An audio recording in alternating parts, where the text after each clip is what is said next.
Hey guys, it's your old friend Greg from Playtech, and today I'm here looking at the hugely anticipated new range of high-end gaming headsets from Steelseries. The Steelseries Arctis range has been a staple of the Playtech headphone section for years now, and it's known for offering awesome performance and quality at all price points. From the amazing value of the Arctis One at the very entry level, all the way up to the Arctis Pro series, which reigns as one of our all-time favorites. I've personally had the Arctis Pro Wireless for years and I love it. So as you can imagine, when we heard news that there was a new high-end headset on the way to replace the Pro series, we just had to see what it was all about. So today it is my pleasure to introduce to you the Arctis Nova Pro and the Arctis Nova Pro Wireless from Steelseries. To start with, there are two main distinctions in the new range, with 4 models altogether. The first main distinction is between wired and wireless. The second is between the Xbox-friendly version and the multi-platform everything else version. But we'll come back to that a little bit later on in the video. To start off, we're going to run through the wired and wireless versions and their differences. Then at the end, we'll circle back, like I said, and talk about the Xbox, the multi-platform, and which headset is going to be the right one for you. Now, all of the Nova Pro series have this awesome slick new design, which was actually a collaboration with a Danish designer named Jacob Wagner. You can see more of Jacob's work in his countless collaborations with other high-end brands, including his recent hi-fi collaboration with Bang & Olufsen on a very similar sort of vibe on their new headsets they've just put out. The Earpiece features all the usual mute and volume controls, in addition to our retractable gooseneck microphone. The iconic Steelseries adjustable headband now has these little domes on the side that kind of is like what you've got on the back of a snapback style hat, so you can just adjust it a little bit to get it perfectly fitted for you. This is a super comfortable headset. These magnetic side pieces are removable and replaceable. Steelseries offer a couple of different cool color options that you can purchase separately.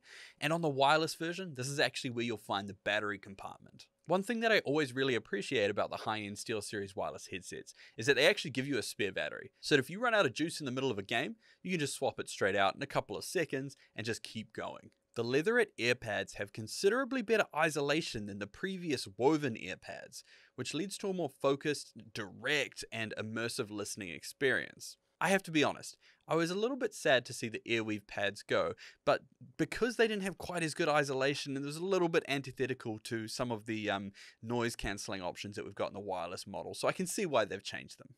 Jumping over to the Game Deck 2, the interface between your headset and your device, this has been actually given a bit of a facelift too. The controls are a lot more serious and sort of chunkier than the sort of more plasticky ones in previous models, and the larger interface makes everything nice and clear when you're tweaking your settings during your gameplay. On the side of the wireless Game Deck, you'll actually see a little slot for your battery. This is where you can sort of swap it out with the one that's actually in the earpiece, so that you can keep charging it while you're playing. Battery life on the wireless model is about 36 hours. It's a little bit less if you use Bluetooth instead of the normal wireless.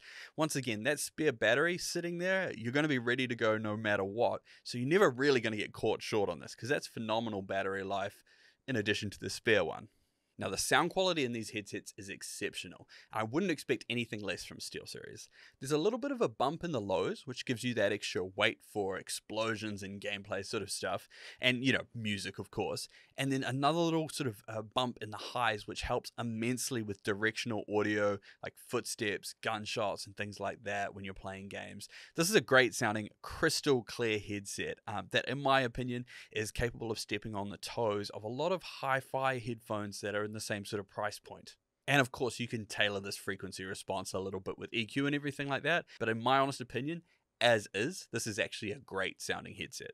The microphone on these headsets is about the best I've heard on a gaming headset. It's tilted a little bit towards the bright side, but that's really just to increase the clarity. Now, obviously, this isn't the kind of thing you'd be recording a podcast with, but you definitely could get away with it if you needed to.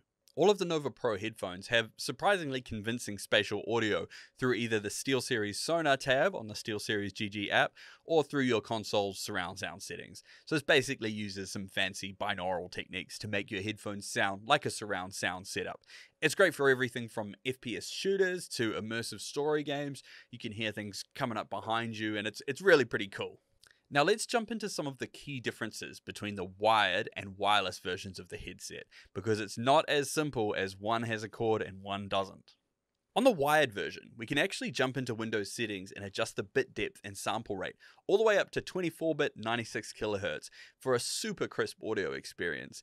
You may need to turn off the Steelseries Sonar surround stuff to do this, but it's perfect for most high quality lossless music and things like that, which are mainly going to be stereo files anyway. Now, you don't get that same resolution on the wireless version, but instead you get some absolutely amazing active noise cancellation.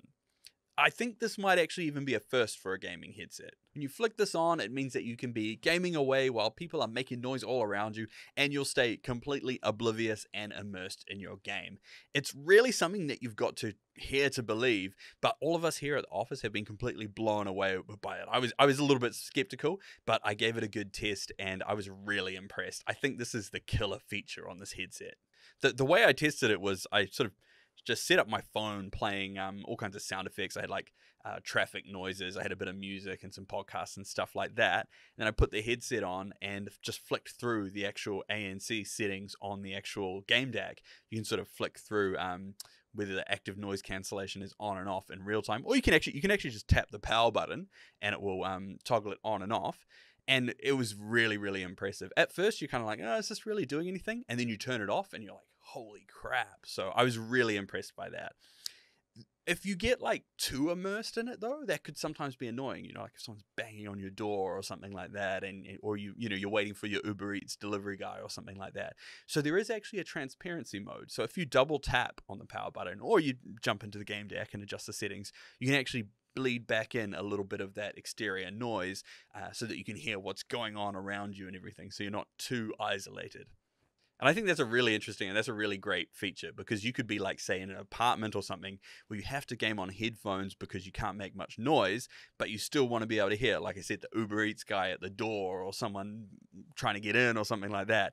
So that's a really cool feature, transparency mode. Now, the last big difference in the Nova Pro series is the Xbox and the multi-platform / PlayStation models. All of the models will work fine with PC, but if you want to also plug into one of your consoles, then you need to make sure you get the right one. The green boxed headsets back here are the Xbox versions, and they have two connections on the back of the game DAC. One dedicated for Xbox and then one multi-platform one. So the Xbox has to plug into that Xbox official plug, and it can't be plugged into the USB one, otherwise it won't link up properly.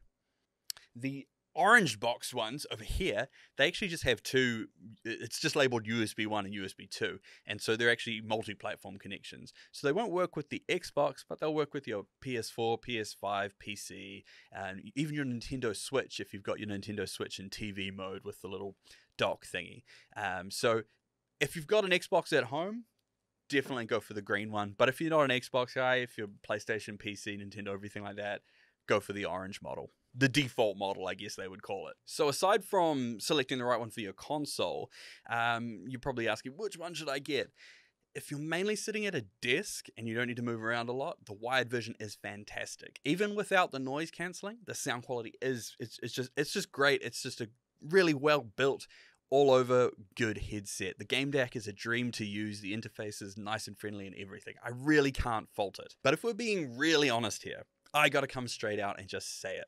If you've got the budget and if you can afford it, the wireless Nova Pro is just phenomenal. It's probably the best mainstream gaming headset available right now. The sound quality, the features, the battery life, it's the full package. The noise cancellation just blew me away. The only headset in the same ballpark that I can really think of that compares to the Nova Pro Wireless is the Arctis Mobius. Although it has amazing audio fidelity, it's also more expensive, it has less features and pretty average build quality, and the battery life is about a third of what we see on the Nova Pro Wireless. So, in my opinion, nothing really comes close, unless you were to spend, a couple of $1,000s. Now, I know the Arctis Nova Pro Wireless is not a cheap headset. That's what everyone's going to say in the comments. It's too expensive, everything like that. It is a high-end headset, and it is expensive. But it is worth it. I guess that's what I'm trying to say, is that if you're trying to validate the decision and if you're worried that maybe you'll get some buyer's remorse, I wouldn't worry about that at all. This thing is phenomenal. Now, with that said, I'm going to wrap it up. I hope you enjoyed my little overview of the Arctis Nova Pro headsets from Steelseries. I really like these headsets. If you want to see more of them, jump onto playtech.co.nz. If you got any questions, just leave a comment below.